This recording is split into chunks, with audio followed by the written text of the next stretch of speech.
Good morning, Shavua Tov, and welcome to our Sunday morning Parsha class. F-I-R-R-Y. Oh, what's going on there? Welcome to our Parsha class, Parsha of Tazria. I'm sorry, Parsha of Metzora. That was last week. This week we are on to Metzora, which very often they are combined Parshas, Tazria, Metzora.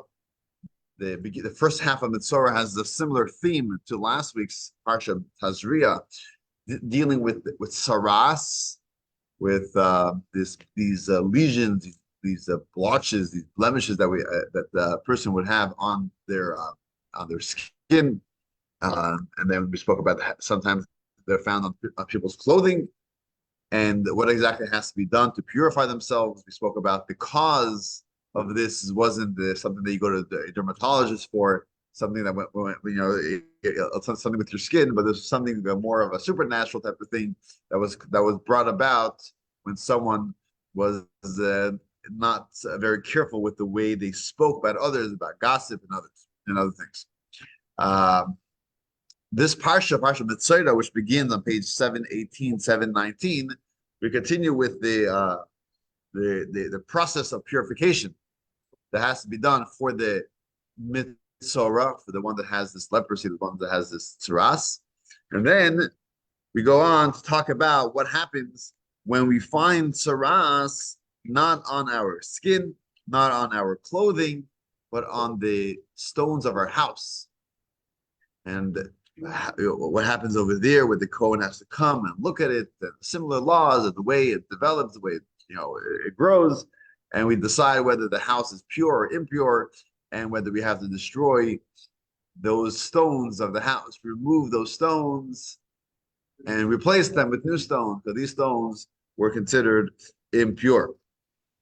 Then the second half of the parsha deals with other types of impurity that a male or a female has a certain discharge. The laws of Nida, family purity, is in this week's parsha as well. Okay, I want to read one verse. The verse that talks about what happens when you find saras on the stones of your house. But the way the Torah introduces this incident, this scenario, this mitzvah, is something puzzling a little bit. The language that is used, everything in the Torah is so exact. And there's an interesting midrash, an interesting story behind this verse. And I think it's very, very relevant to what's going on today, literally this weekend in Israel, with the attack from Iran that we just heard about after Shabbos last night. And thank God, Baruch Hashem, we didn't see it. There wasn't any physical, not compared to what happened. Sent over 300 projectiles from Iran, and thank God, miracles we saw that did not really have any effect on Israel. But our connection to the land of Israel, where the nations are questioning, I think we can see this in this week's parsha. So the verse, we'll read verse 33, 34. On page 724, 725. This is chapter 14, verse 34, 33. Chapter 14 of the Leviticus of Vayikra. Okay, we read inside. Vayidaber Hashem el Moshe vel Aharon lemer. God spoke to Moshe and to Aaron, saying, Ki savoyu al eretz Canaan, when you will come to the land of Canaan, Asher ani nosein lachem la'achuza, which I am giving to you as your possession. So the Jewish people currently are in the desert, in the Midbar, and they've just built the tabernacle, the Mishkan. In their minds, by the way, this is even before the sin of the spies, so they don't know they're going to be there for 40 years. But they're going in soon. Eventually, they're going in soon to the land of Canaan. God is giving it to them. So this land that you're going to go into, and I will give it to you as a possession. V'nosati negot tzoraz bebeis eretz achuzaschem. And I will place tzaras lesions on houses in the land which you will possess. And then the verse continues, the owner of the house should inform the priest, the Kohen, and say, there appears to be something like a tsaras lesion on the stones of my house. And then the Torah continues with the laws of how the Kohen deals with the lesions, the tsaras on the stones of the house. However, you see in the Good Chumash, they have to throw in so much information to understand this verse because the verse is a little puzzling. The way it introduces this idea, this mitzvah, this law of lesions of the house, it says "V'nosati negotzoras bebayis," and I will put tsaras lesions on the houses of your land. It's almost like we are informing you something. It's not like if this happens, then this is what you have to do. But it's like almost like, hey, good news for you, that when you go into Israel, and I will place these lesions on on stones of your house. Like, wait, like this is what's going to happen. Like you're telling us this is like exciting information. The language over here is a little different from what it from the language where it talks about the tsaras on the skin of the body or on the clothing, where it's more like a matter of fact that if you find this, if this happens, these are the laws. Over here, it's not like if this happens, it's telling you what I'm going to do. I'm going to make this happen. Almost like, hey, you're going into Israel, let me tell you what's going to happen. You're going to win the wars. You're going to do this. You're going to do that. And you're also going to have tsaras on your homes. Like, what? What are you talking about? So the commentators over here, they all stop and they take note of that. They say, wait, we have to understand this language. V'nosati, and I will place this tsaras on the homes. What's being hinted over here? What's the idea over here? Somehow it's almost like good news. It's like positive information. Let me tell you what's going to happen. I will place these legions on the stones of your hand of your homes, the stones of your homes. And there are other questions on this verse as well. If you start to get more analytical, to compare the first half of the verse to the second half of the verse. If you notice in the first half of the verse, it says, when you go into the land of Canaan, that I will give to you la achuza as a possession. That I am giving it to you as a possession. And then the end of the verse, we say that I will place these legions of tsaras in the homes of your possession. Achuzaschem, your possession. So it's almost also a little different. Is it that God is giving it to us as a possession, or is it your possession? So if you start getting more analytical, you start seeing some differences in the first half of the verse to the second half of the verse. So what I want to do this morning is give you three different explanations, because if you look through the commentators on the Chumash on this verse, it's very fascinating to see different explanations from different commentaries of how to understand what is the message of this verse, that God is giving us like good news that there will be legions on the stones of your house. So the first one we'll start with is someone that we quoted a few weeks ago as well. His name is Rabbi Chaim Ibn Attar, known for his commentary on the Chumash, known as the Or HaChaim, the light of Chaim. His name was Chaim. Chaim is life. The Or HaChaim, who was a 17th century rabbi, born in Morocco. Towards the end of his life, he made an aliyah to Israel. Today he's buried at the foot of the Mountain of Olives. And in the summer, there are hundreds of, maybe thousands of people that go up there to pray at his resting place. It is actually told that he was such a great tzaddik, such a great righteous man, that the Baal Shem Tov was trying to meet him. And he was trying to travel to Israel to meet him. And he said that if the Baal Shem Tov and the Or HaChaim would have met, Mashiach would have come. Such two great righteous and leaders of the generation. So he wrote a commentary on the Chumash.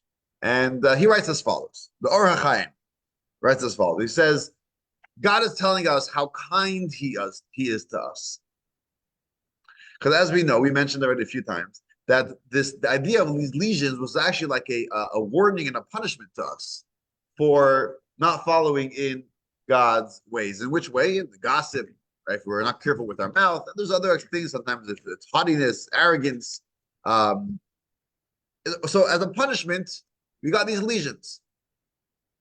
So last week we spoke about we find it on our skin, on our body, find it on our clothes, and here we're talking about what we find it on the stones of our house. And Maimonides tells us that what happened, what was the order of things, that it generally started with the home, with the home. It started with the stones of the house. Maybe it's mentioned last because they didn't have stone houses yet in the desert, right? It only applied later when they get into Israel. So currently, while they were in the desert, it was more applicable to talk about lesions on the skin. But once they were in Israel, the order was first you started on the stones of your house, then on your clothing, then on the actual body. And the Torah says that's good news. That's the kindness of God. Because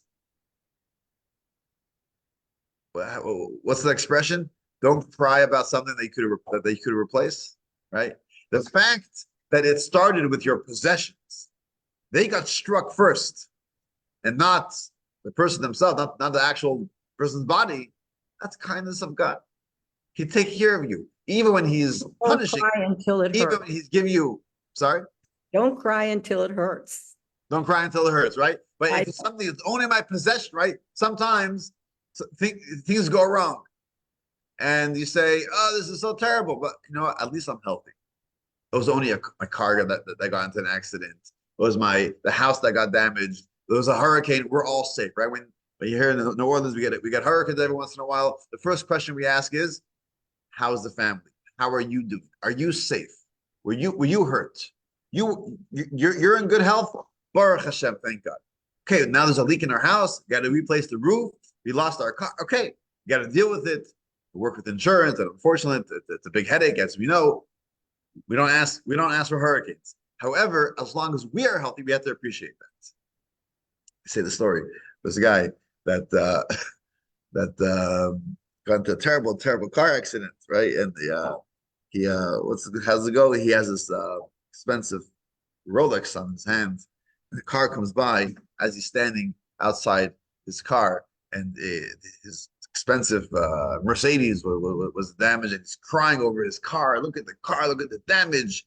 And the police come, and he's like, look at the car, it's an expensive car, and now it's all damaged. And the guys and the police officer says, Mister, look at your arm. You're missing your arm. Your arm. This is my arm. My Rolex. Right. So that's what the Or Chaim says. That the Torah is telling us that it's good news, because you should know that when you go into Israel and God wants to start giving you that little reminder that you should be more careful with the language with the words that you use, with the type of language that you speak. He's not going to start with you. He'll start with your home.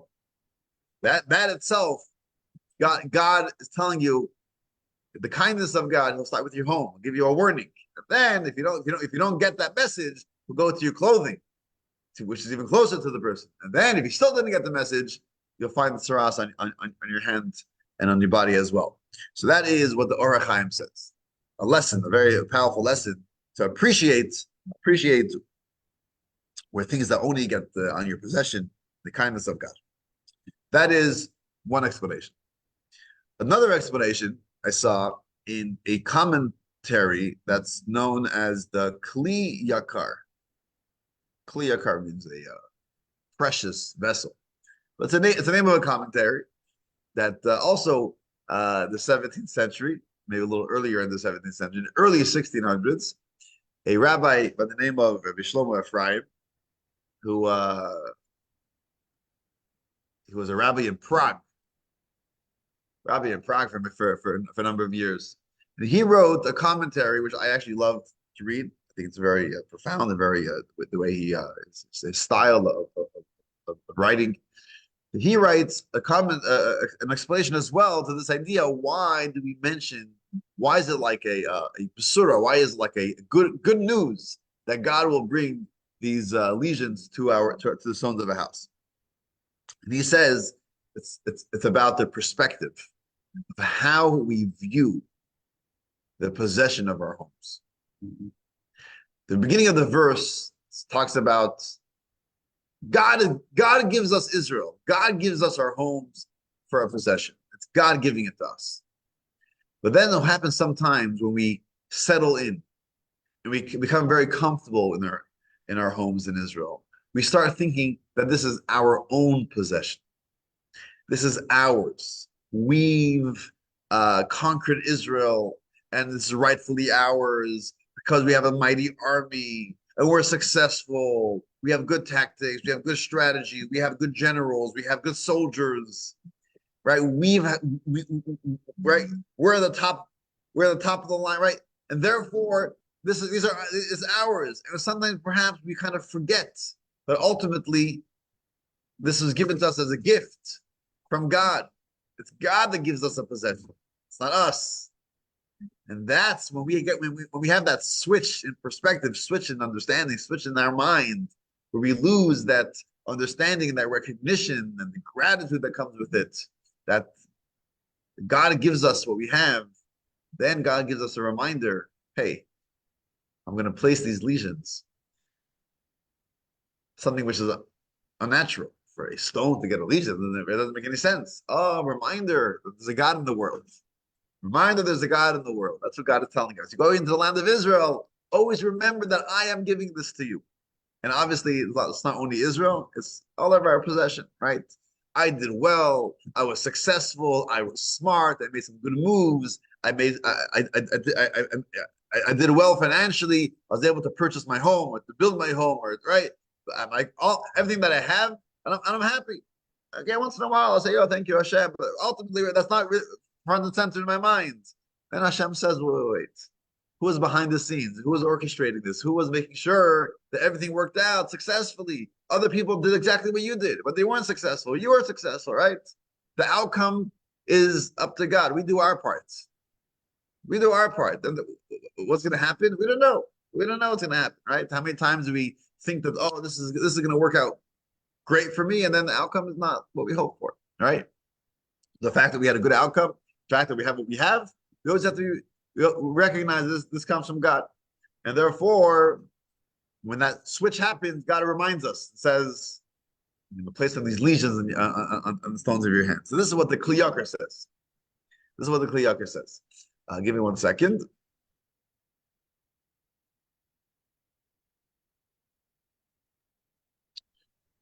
And then we have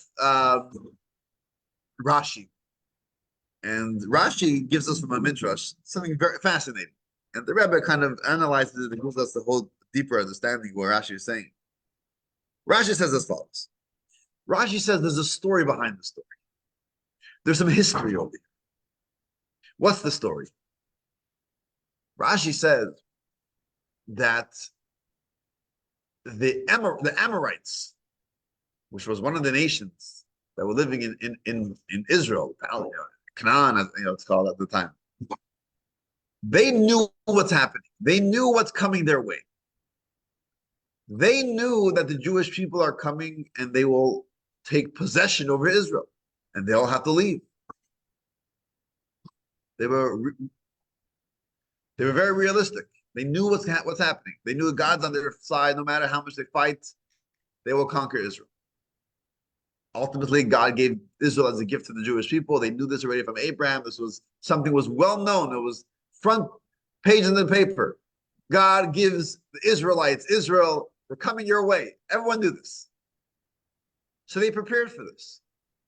How did they prepare for this? Not by piling up weapons and preparing their drones and preparing their tanks and bow and arrows, whatever they had. How did they prepare for this? They started hiding all their jewels, all their valuables. And where were they hiding it? Yeah, you guessed right. In the stones of the wall. They removed the stone.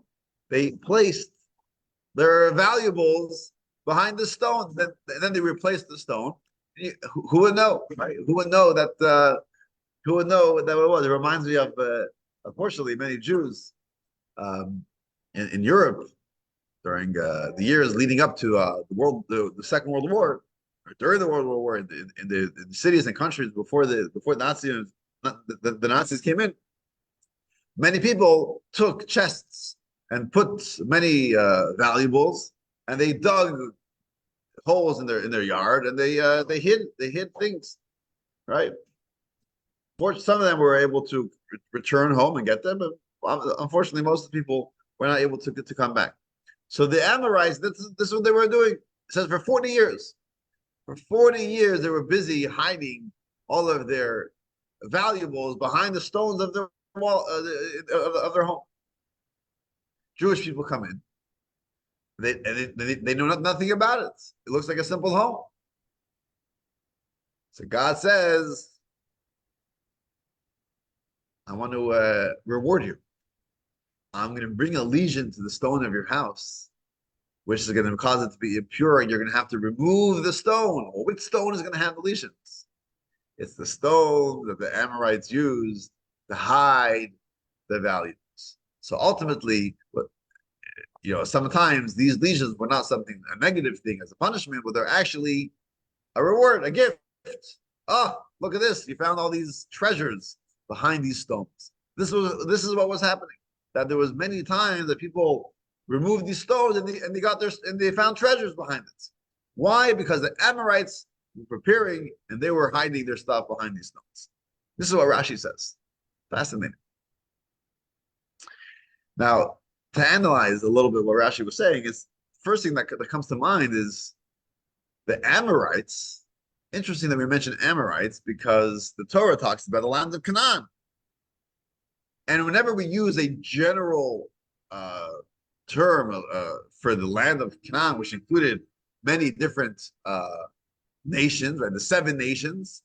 So even though there are 7 names for the 7 nations, but they're all descendants of Canaan. Canaan is like the general word for all 7. That's why we always refer to the land as the land of Canaan. In fact, in this verse it says, Ki savo al eretz Canaan, when you go into the land of Canaan. So we refer to it as the land of Canaan, which we don't refer to the land of Emori, the Amorites. The land of the Amorites is the land of Canaanites. So why does Rashi change and say it was the Amorites specifically who were hiding their valuables? Interestingly, the Amorites actually, most of them were not actually living in the Israel proper. They were actually living in the the east side of the Jordan River, which today is like Jordan. That's where the Amorites were. Sichon was the king, and actually Moshe conquered that land, and 2.5 of the tribes of Israel lived over there on that side of the Jordan River. It wasn't Israel proper. So he's choosing Amorites, which isn't Israel proper, and it's not what the Torah says, right? It says the Canaanites. Seemingly, why are we choosing the Amorites specifically? The other question is, 40 years. It's a long time to prepare.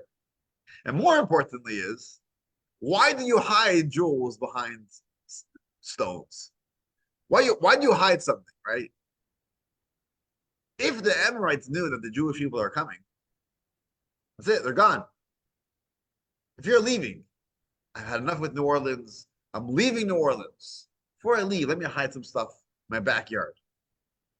If I'm hiding things in my backyard, you know why? Because I intend that one day to return. If I'm coming back one day, or I'm hopeful that I'll be coming back one day, so I'll hide things, because when I come back, I want to find them.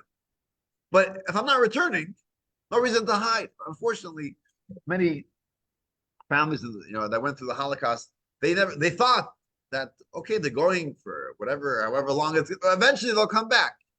They didn't realize what's happening in the camps. Unfortunately, maybe their children and grandchildren today could go back sometimes and we start digging up the yards of our grandparents to find some hidden treasure, which, by the way, people did find. My grandfather hid. We knew in the family that he told someone that he hid in his backyard, and sometimes years later they found it. But the idea is, you hide something when you have a mind to return. if the Amorites knew that the Jewish people are coming, so they also knew that God gave the land to the Israelites. Why are they hiding this? They think they're coming back. So the explanation that the Rebbe gives on this Rashi, which is fascinating, is that he connects this idea to something all the way back with Abraham, all the way back with Abraham during the covenant of the parts, when God spoke to Israel, to Abraham, and told him that your children will be in exile, and eventually the fourth generation will return to Israel. And it says, why do you have to wait that long? And that is because the sins of the Amorites aren't complete. In other words, the Amorites will be chased out of their land only after they get fully, when their sins reach a certain point where they deserve to be chased out of their land. Doesn't specify what that means exactly when. But the Amorites knew that their sins is what is causing them to leave Israel and allow for the Jewish people to enter into Israel. That's what they knew. And they also knew, and they thought, that if their sins caused them to leave Israel and allow the Jewish people to come in, if God works on merits, right? So if the Jewish people sin, they will also be chased out of Israel. Which is true. That's exactly what happened, right? They did leave Israel because of their sins. So the Amorites were smart. They said, listen, we know we're leaving soon because God promised the land of Israel to the Jewish people. But they're coming in soon. But we're going to hide our treasures. We're going to hide our valuables because we don't know what's going to happen. They may also sin. It may be hundreds of years as it was, close to, I think, 1,000 years or maybe more. But eventually, they may be chased out as well. So we'll be able to come back. Maybe our descendants will come back. So therefore, we're hiding it. And that's why they hid it. And that's why Rashi specifies the Amorites, because they were the ones that were mentioned. They were the ones that were specifically mentioned in the covenant of the parts to Abraham. God specifically mentions the Amorites. For whatever reason, all of the Canaanite nations were all dependent on the Amorites. For whatever reason, their sins was the one that, as long as their sins were enough to chase them out of the land, all of the Canaanite nations were being chased out of the land. But because they were the first, they were the one that was that mentioned specifically in this in the words of God to Abraham, so they were the most nervous. So they were the ones who were hiding their valuables. And they were also the ones that realized that ultimately, who owns the land of Israel? It's not me or you. It's whoever God decides. And it depends on merits. And God sometimes decides to chase people out of the land. And then later, they come back. That's the third explanation from Rashi. What does it mean that Vinasati, God says, I will place these lesions on the stones of your homes, telling you good news. Ultimately, it's for the good, especially if you live in that section of Israel. This is really, sometimes you'll see, you get treasures, you'll find valuables behind these stones. But what I think is fascinating with this explanation from Rashi and the explanation from the Kli Yakar as well, where it's ultimately understanding who gave us the land of Israel. It's not it's not the strength of my hands, my might, that my wisdom and my strength and my strategies and my work that allows me to settle them in the land, but ultimately it's from God. And we see that in the land of Israel, God says it's a land that there's extra miracles. God is watching over everyone all the time, wherever we are. But there's a special watchful eye. God watches over the land of Israel. The Torah specifies from the whole year, from the beginning of the year to the end of the year, every day of the year, God is always watching over them. It's a land of miracles. And any person that takes possession of the land of Israel, we know or any nation comes from God. The fact that the Jewish people were there for thousands of years is because God gave it to them.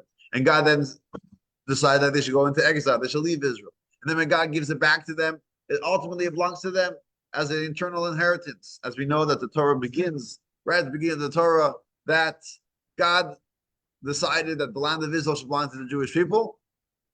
And all the nations of the world have to know that. And that's why the Torah begins that God created the heaven and earth. Ultimately, God's in charge, and He decides who belongs in Israel. And when the Jewish people are in Israel and they fought wars, they have to know that ultimately, why are you here? Because God gave it to them. And it's your inheritance from God.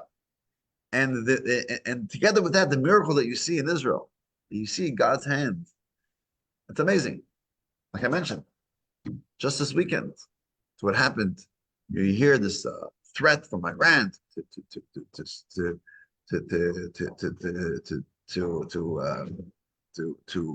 bomb Israel, to destroy Israel, and over I think 330 projectiles, all the way from Iran, and almost none of them even came into the airspace of Israel. I mean, you can say, "Wow, Israel's so mighty and so strong. Israel, the defense for the IDF, wow, amazing," which is true. They are amazing. We always have to remember that. Thank God that they are amazing. Thank God for giving us the IDF. And I think that maybe perhaps one of the mistakes that some of the leadership in Israel makes is when they say, "Wow, the IDF is so strong," and they skip over it and they forget perhaps that ultimately we have to thank Hashem, thank God for the IDF, thank God for the protection that they give us, because we're all humans, we all make mistakes, and we all fail, right. And the fact that we're able to accomplish what we accomplish is because we have God's hand on our side. Just last week, we had here a visitor for Shabbos here in New Orleans, who was fresh out of Khan Yunis. He's an American boy from Brooklyn who went to the army, and he was in the West Bank for a while. Then he spent a number of weeks in Khan Yunis in Gaza, and he just came out of Khan Yunis, and between when he left and Pesach, he has a few weeks. He decided to do a little road trip, kind of get to air out a little bit, just to get back to himself.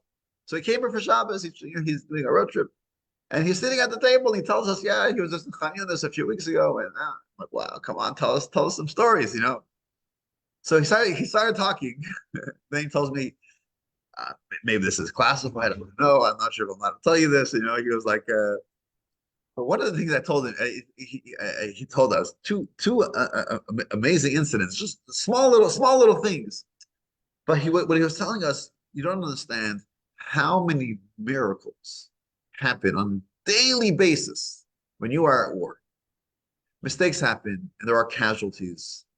But he says the fact that there are so little casualties, yes, there's strategies and there's war tactics and there's ways to go about things. But with all of that, he says it really doesn't make any sense. There are so many incidents, he tells us, that it should have ended up in a lot worse than it did. And it was just like, there wasn't like a strategy. It wasn't like, it was just so happened to be that this happened and that happened and no one was hurt. Amazing. Like there's no explanation. He gave me two examples, two simple examples. He said they were in Khan Yunis and they were going, they were clearing an apartment, right? I think 3 or 4 stories. And they were there. They're going, floor after floor, and they kind of took hold of this building, of this apartment building. And while they're on the top floor, the 3rd story or 4th story. Suddenly, someone's spraying bullets. They're shooting into the 3rd on the top story, and while their soldiers are there, they all duck, to take positions. Who is it? Where's it coming from? Who's shooting? They look outside. It's their own soldiers, friendly fire. There's a convoy of jeeps driving by the street, and they're just shooting. Why? What's going on over here? Yeah, they were told by their commander to shoot at anything that looks suspicious. You see anything moving? Like, wait, but this is our own boys, their own soldiers here. There's a lack of communication. There's a mistake, obviously. With one platoon or unit, whatever, did not know that there's another Israeli unit that is in this occupying this home, and they're spraying bullets. So I asked him what happened. There was anyone. He says, luckily, no explanation. No one was hurt. They were all in this room, and there's tens of bullets coming through. No one was hurt. Okay, obviously a mistake in the army, right? They shouldn't be shooting at each other, friendly fire. But he says he doesn't know what happened. Like someone, at least one or two people should have been shot, maybe some, right? Nothing. Not one bullet hit anyone. He said that's a total mistake, but a total miracle. Right? Someone shooting you. Another story he tells me, this happened in the West Bank, where they were going to an operation that they were doing, and their, I guess it's called the commander of their group, of their unit, who has the radio and he's kind of giving all the commands, he was shot. He was shot by a terrorist. So he falls. Eventually, he went to the hospital, but he recovered from his wounds, but he was incapacitated. He couldn't continue walking, and he couldn't continue running in this operation. So what happens is the next in command, the next in line, kind of took over. He took over the radio, and he started giving command, but he wasn't so well versed in the operation. And again, he had a machine gun on him, and he sees what he thought was a terrorist, and he starts opening fire. Now it turned out to be, it was one of his soldiers, which he didn't know the position that he was in. He didn't know that. So he was, again, friendly fire on his own soldier with a machine gun, which sprays like whatever, how many bullets in a second, right? He says the setting on the machine gun was off. And instead of spraying all those bullets, it only shot one bullet. And after that, even he wanted to switch to the setting, like it jammed. It jammed. That one bullet did hit the soldier, but it hit actually on his chest, but it was like right in a position where like it got stuck on something and didn't actually penetrate. He said, that makes no sense. That miracle that the gun's on the wrong setting. Why was it on the wrong setting? You're in the middle of operation. That it jammed. That one bullet that went straight into the chest that didn't kill the guy. There's no explanation, he says. And these are stories that happen on a daily basis. So the fact that you hear that they did an operation and there's 0 casualties, each time is a miracle. So many things could go wrong, and there's no explanation to say that, of course we had it all planned out. No, we didn't have it planned out, because so many times things happen that weren't planned out, and God saves us. So we can't take things for granted.